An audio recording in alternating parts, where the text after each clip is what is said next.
मौलाना सरदार अहमद साहब रहमतुल्लाह अलैह के पास ना एक बूढ़ी अम्मा अपना बेटा छोड़ गई। तो हजरत साहब ने कुछ 2, 4, 5 महीने रखा। तो बाद में उसकी अम्मा को बुला के कहा कि भाई तू बेवा है, बेटा तेरा यतीम है, मैं नहीं चाहता कि इसका वक्त ज़ाया हो। ये पढ़ने वाला कोई नहीं, सारे नहीं भाई पढ़ने वाले होते। अब यहाँ उलमा बैठे हैं, मैं बेअदब भी ना हो जाऊं।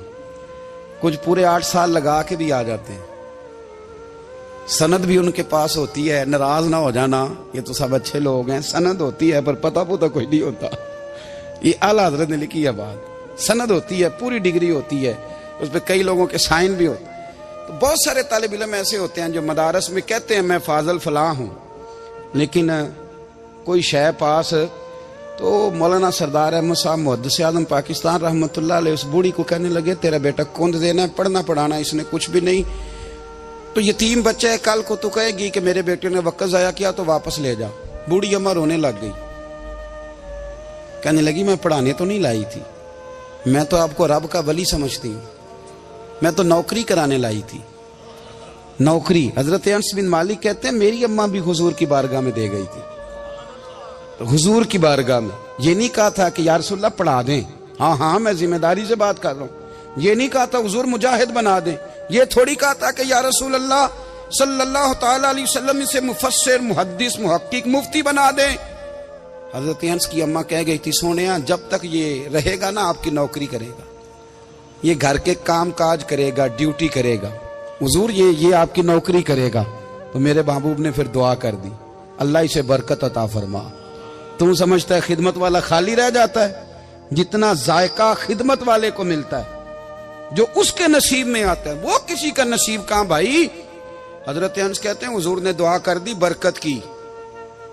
मुझे तो खेती बाड़ी आती भी नहीं थी, पर लोगों के बाग में साल में 1 दफा फल लगता था, मेरे बाग में 2 दफा लगता था। हुजूर ने दुआ कर दी अल्लाह इसे औलाद दे। फरमाते हैं मेरे बेटे, मेरे पोते, मेरे नवासे, मेरी बेटियां, फरमाते हैं मैं जिंदा हूं और मेरी 100 औलादे मौजूद हैं। परेशान हो गया 100 सुन के बच्चे 2 ही अच्छे, 100 औलादे मेरी मौजूद हैं। हजरत अनस बिन मौलाना सरदार अहमद साहब के पास ना छोड़ गई बच्चा, कहने लगी हजरत जी मैं को पढ़ाने के लिए थोड़ा छोड़ गई हूँ, मैं तो इसलिए छोड़ के गई हूँ कि आप मेहरबानी करें, खिदमत कराएं। तो हजरत जी कहने लगे कोई ऐसा काम ही नहीं, खिदमत वाला क्या कराऊं। कहने लगी पट्ठे पवा लिया करो जी। उन लड़ पेंदे ने, कहने ने बच्चे काम कर दें मदरसे दा। हालांकि अब कहां बच्चे काम करते हैं, अब तो गुजर गया दौर, अब तो बच्चे काम कराते हैं। अब बच्चे भी नाराज हो रहे हैं, घूर घूर के देख रहे हैं। सही कह रहा हूं आपको, बच्चे काम कराते हैं, बच्चे कहां काम करते। कहने लगी ये चारा डाले करेगा आपकी भैंसों को। तो हजरत ने उसको कहा कि बीबी चारा मेरी भैंसों को डालने के लिए मैंने बंदा रखा हुआ है, तो तू जा ले जा। कहने लगी हाथ बांध के हुजूर मेहरबानी करें रख ले, चारा डालेगा। और पुत्र तवज्जो से चारा डालना हजरत की भैंसों को। रोने लगी, हजरत ने रख लिया, महीने का खर्चा भी देते। शाम को ना वो सारा दिन काम करता, शाम को आके पैरों में भी बैठ जाता, हजरत जी लाएं तेल थोड़ा सा, पैर ना दबा दूं। 8 साल साथ वाले पढ़ते रहे, ये बेचारा नौकरी करता रहा। मेरा रूप भी नहीं ते मेरा रंग भी नहीं, और मैनू यार मनान दा टंग भी नहीं। कभी कभी ना हजरत बिलाल हबशी फारग होते ना, तो नबी पाक की बारगाह में अर्ज करते हुजूर कोई काम तो नहीं, सारे हो गए, हुजूर जाऊं जरा, चले जाते। एक दिन सलमान फारसी कहने लगे या रसूलल्लाह ये बिलाल कहाँ जाता है। फरमाया जा देख के तो आ। हजरत सलमान वापस आए तो आके रोने लगे, कहने लगे सोनिया जब यहाँ से जाता है ना तो जाके सैयदा फातिमा की चक्की पीसनी शुरू कर देता, बीबी साहबा के काम करने लगता है, घर में जाके असनैन की ड्यूटी करता है, वहां भी काम यहाँ भी काम। वो चारा डालता रहा, उसने चारा डाला।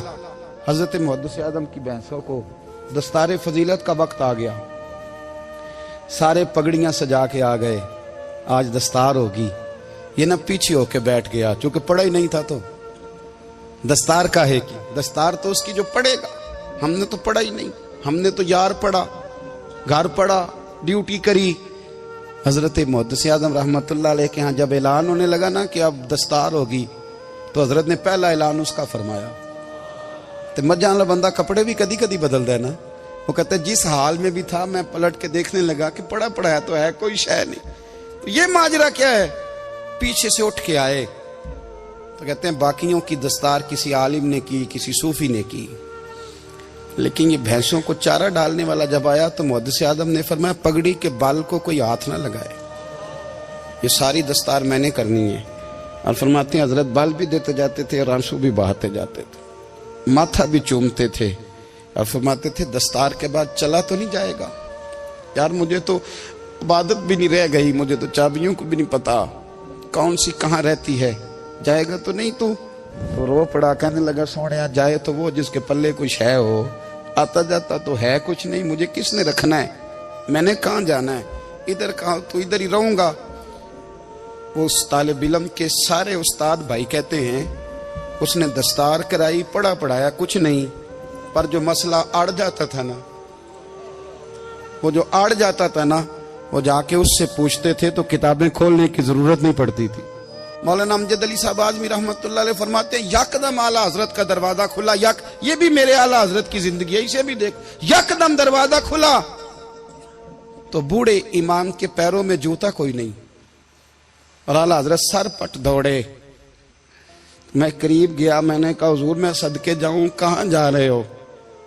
कहने लगे किसी ने बताया मेरा मुर्शद का बेटा रेलवे स्टेशन से गुजरने वाला है, अमजद अली देर न कर यार, कहीं शहजादा नाराज ना हो जाए, मेरे मुर्शद का बेटा, मेरे शेख का पोता, यार जरा जल्दी कर। कहते हैं आला हजरत दौड़े रेलवे स्टेशन पे, उन्हें अगर फतवे लिखने आते थे किल के रजा है खंजरे खूंखार बरकबार, तो वो ये भी कहा करते थे कैसे आकाओं का बंदा हूं रजा, बोल बाले मेरी सरकारों के।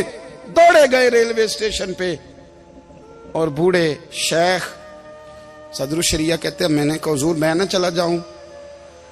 कहने लगे ना पुत्र, मैंने बड़ा नमक खाया उस घर का, मैंने बड़ी नौकरी करी है, मेरी अपनी ड्यूटी है, तुम्हारी तो नहीं ना। मेरे शेख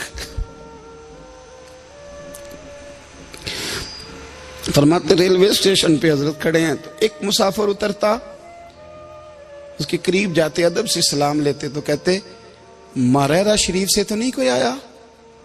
कहते वो मुसाफिर गुजर जाता, दूसरा आता तो फिर करीब जाते, कहते वो उसके आस्थाने से तो नहीं आए, उधर से तो नहीं कोई आया। कहते सारे गुजर गए, जिन मुसाफिरों ने उतरना था उतर गए, ट्रेन चल पड़ी। तो मैंने कहा हुजूर किसी ने आपको गलत इत्तला दी थी, शहजादे तो आए नहीं। कहने लगे यार इत्तला गलत थी या ठीक थी, पर यहां तक आने का मजा बड़ा है। आप समझ सकते हैं आला हजरत के दो बेटे हैं, हुज्जतुल इस्लाम मौलाना हामिद रजा खान साहब और मुफ्ती आज़म आलम इस्लाम, दोनों शहजादे इतने बड़े शहजादे थे कि दोनों अपने अपने वक्त के सबसे बड़े मुफ्ती हुए। ये भी तो मेरे आला हजरत है ना, इसको भी तो जरा समझो ना। खुशकी और फिर खुशकी और फिर खुशकी। एक दिन पीर साहब ने कहा, नूरी मियाँ साहब, क्या अहमद रजा यार वो भैंसें रखी हुई हैं तो उनको ना गीदड़ आके तंग करते हैं, तो दो कुत्ते मिल जाए ना कभी, तो चलो रात को पहरेदारी करेंगे, दो कुत्ते मिल जाएं। मैं अक्सर सोचता हूं कि आला हजरत तो आलिम थे, उनका कुत्तों से क्या लेना देना। हजरत जी आपने कुत्तों की बात करनी थी तो किसी दुनियादार से करते, दो कुत्ते मिल जाएं तो जरा जानवरों की देखभाल करेंगे। फरमाया हुजूर सवेरे ही आ जाएंगे। भाई आपका तो ये शुगर ही नहीं, तो आप कहां से लाएंगे? दिन चढ़ा तो दोनों बेटों के गले में रस्सियां डाली। आला हजरत को सिर्फ आप फतवे की रोशनी में देखते हैं, आपको उस शख्स के दर्द का नहीं पता, उसके जायके का नहीं पता, वो किस स्टेज का आदमी है, स्टेटस क्या है तरीकत में, शरीयत में, इश्क में। दोनों शहजादों के गलों में रस्सियां और पकड़ा हुआ है। तो नूरी मियाँ साहब कहते हैं मैं चारपाई पे बैठा था तो नीचे बिठाल दिए दोनों बच्चे, मैं उठ के खड़ा हो गया। मैंने कहा मौलाना ये क्या? कहने लगे हुजूर ड्यूटी भी करेंगे और रोटी भी नहीं मांगेंगे। जिन्हां तना विच इश्क न रचिया कुत्ते ना थी चंगे, मालक देकर राखी कर दे साबर भुखे नंगे। किधर गया ज़ौक़, किधर गया वो दर्द?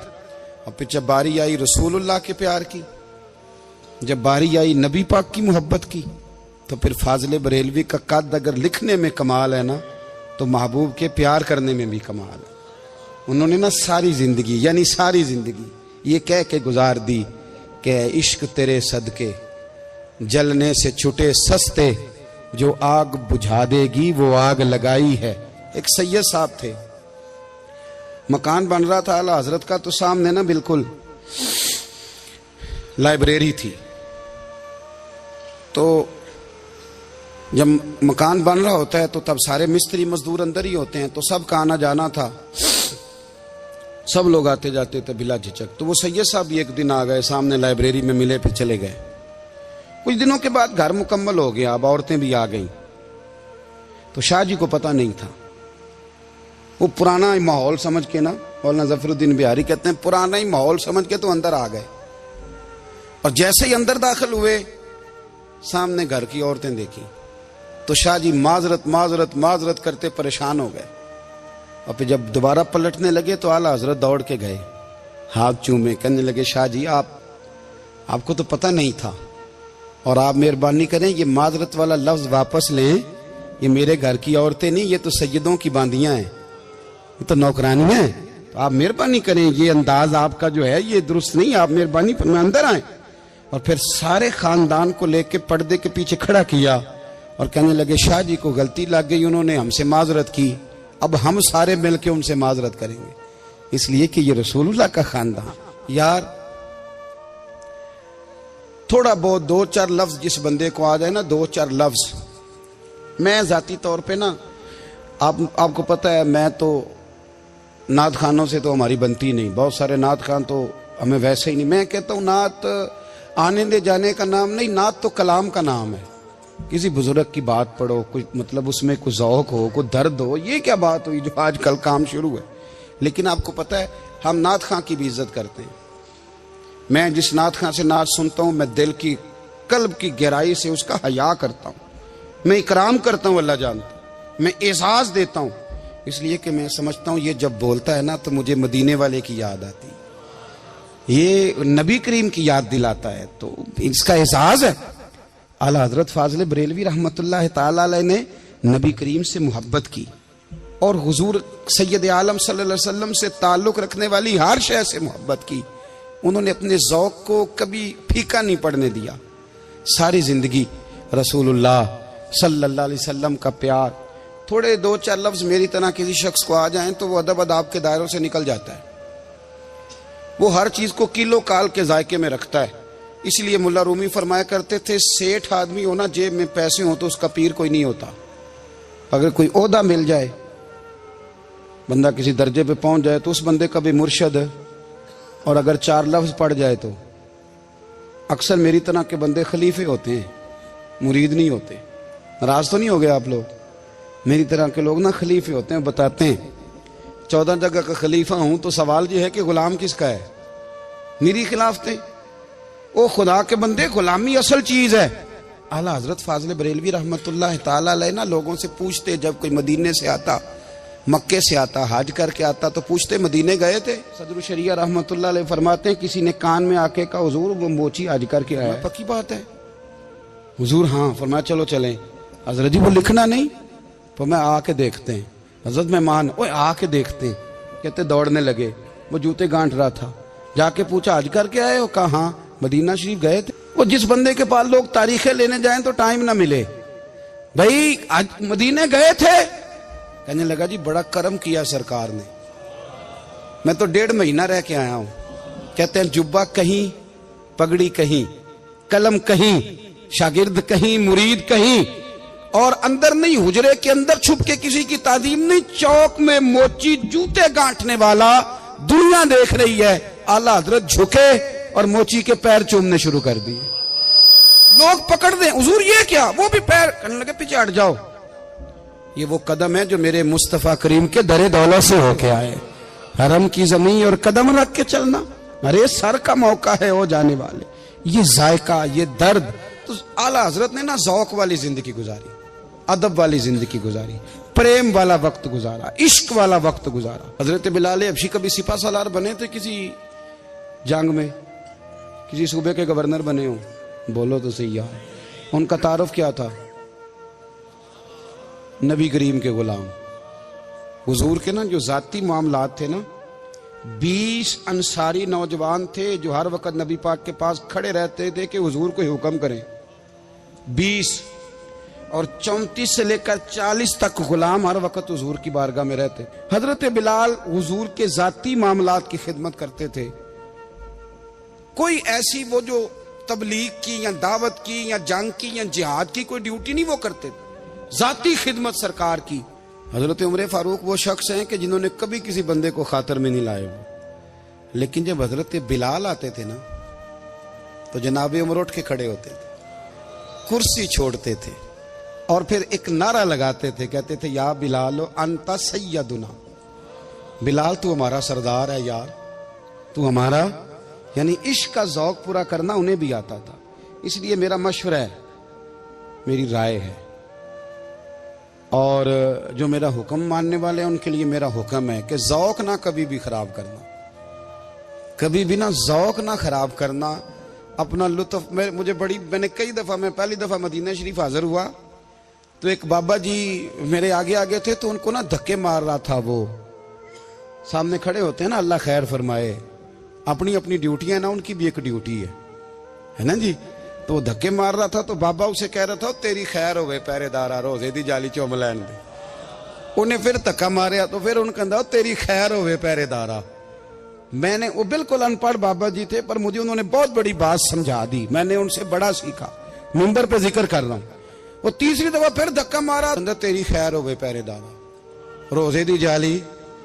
तो बाबा जी बाहर निकल आए तो मैं भी पीछे निकल आया। तो मैंने कहा बाबा जी यहाँ कुछ इन्होंने बांग्लादेशी और हिंदुस्तानी भी रखे हुए हैं, पर ये तो अरबी था खालस। ਉਹਨੂੰ ਕਦੋਂ ਤੁਹਾਡੀ ਵੀ ਸਮਝ ਆਉਂਦੀ ਸੀ? ਤੁਸੀਂ ਪੰਜਾਬੀ ਦਾ ਸ਼ੇਰ ਸੁਣਾਈ ਜਾ ਰਹੇ ਹੋ। ਕਹਿੰਦੇ ਪੁੱਤਰ ਮੈਨੂੰ ਵੀ ਪਤਾ ਹੈ ਉਹਨੂੰ ਨਹੀਂ ਸਮਝ ਆ ਰਹੀ, ਪਰ ਮੈਂ ਤੇ ਆਪਣਾ ਰਾਂਝਾ ਪੈ ਰਾਜ਼ੀ ਕਰਦਾ ਸਾਂ। ਮੈਨੂੰ ਪਤਾ ਹੈ ਉਹਨੂੰ ਕੱਖ, ਉਹ ਯਾਰ ਅਸੀਂ ਰਾਂਝਾ ਵੀ ਤੇ ਰਾਜ਼ੀ ਕਰਨਾ है कि नहीं, कि सारी जिंदगी कीलो काल के झगड़े में पड़े रहना है। ऐ इश्क तेरे सदके जलने से छुटे सस्ते, जो आग बुझा देगी वो। और एक जगह पे आला हजरत कहते हैं जान दे दी वादा दीदार पर, हमने जान दे दी।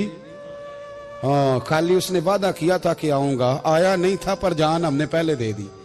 तो इसलिए ना ज़ौक, शौक, प्यार, वारफ्तगी, मोहब्बत असातिज़ा के लिए, बुजुर्गों के लिए, उलमा के लिए, मशाइख के लिए, बड़ों के लिए, ना ज़ौक ना कभी ख़राब होने पाए।